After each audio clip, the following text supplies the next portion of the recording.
The boat glass is made like this. One going this way, one going this way. So what's the point?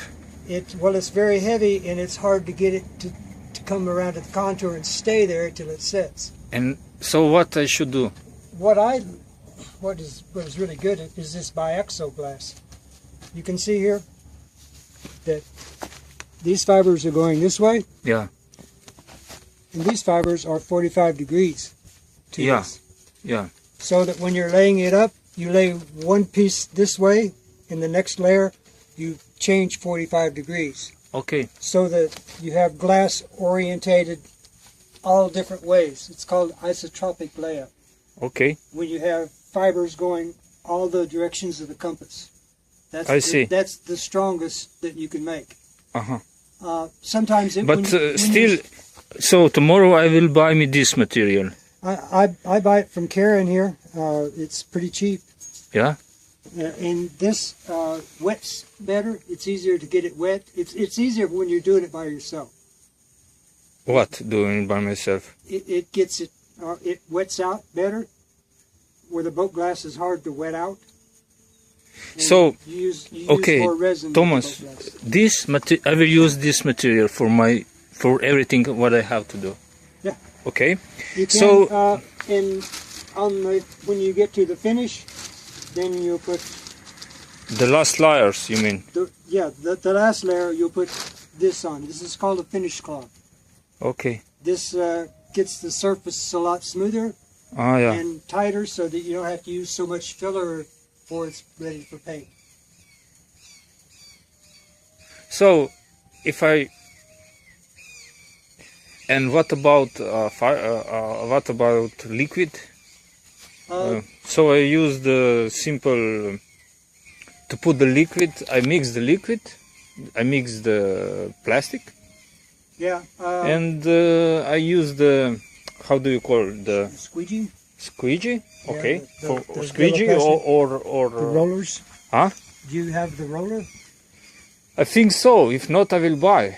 But I can also use a normal, not the... paint roller? As painters, yeah. How? What's that? No, it doesn't work No? good. No, you have to put the resin on with the brush, and then you use the roller to smash the air out of it. It's a metal roller. Okay, so I use the brush to put the fiberglass, and then I use the roller to make it. You wet the surface out. I usually wet the glass both sides. Yeah. And then put it into position, because if you have it wet on both sides, it'll stay where you put it. Okay, that's the main that I have to know. There's the way that I do it, because I'm always doing it by myself.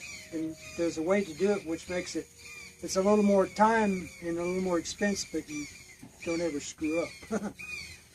What I normally do is I have that table up there. Yeah. And I'll put a piece of a colored plastic down, the blue, that they sell in town. Yeah. I'll put down a piece of that, and I'll go to the boat and I'll take a piece of clear plastic. Yeah. I'll tape it in place and I'll draw around the damage area, the area that I want to put the glass in. Yeah. Then I will put the fiberglass on top of the blue. Yeah.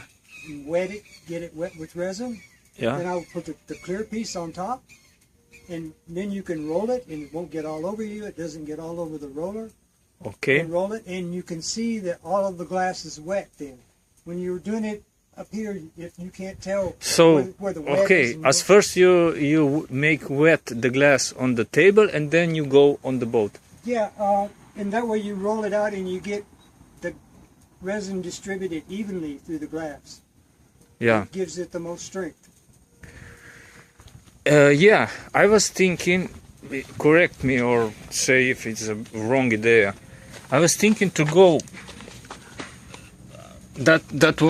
That's how I would do without your instruction. To go 1 centimeter high, to make it wet, and then to go 1 centimeter.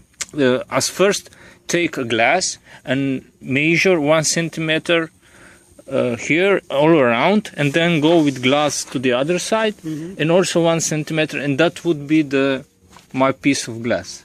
But it's hard to hold the glass up and do all of that. No, I was Normally what I do is put the plastic around, just put tape here, tape on the other side, and you have the plastic, which is easy to handle. So to have a shablon. A pattern. Okay. Yeah. I understand. Okay, I will do it. It's easier than trying to hold the glass and cut the glass. Sure. Okay, so I think I know enough that I can do it tomorrow. I'm okay.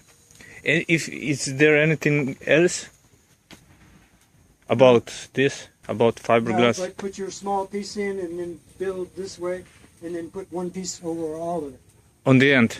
Yeah, but the last piece goes over all of the of the last. That way, you don't have to sand so much, and you don't have to use so much filler to get it smooth and fair. Yes, and but I will check if my shape is okay with piece of wood. You know, when I will working, I will check. And you'll probably build it out a little past where it needs to go. You know. And you see how much glass I have to add, so it will be enough strong. Okay, that'll be a lot of layers of glass. It takes a lot to get that much.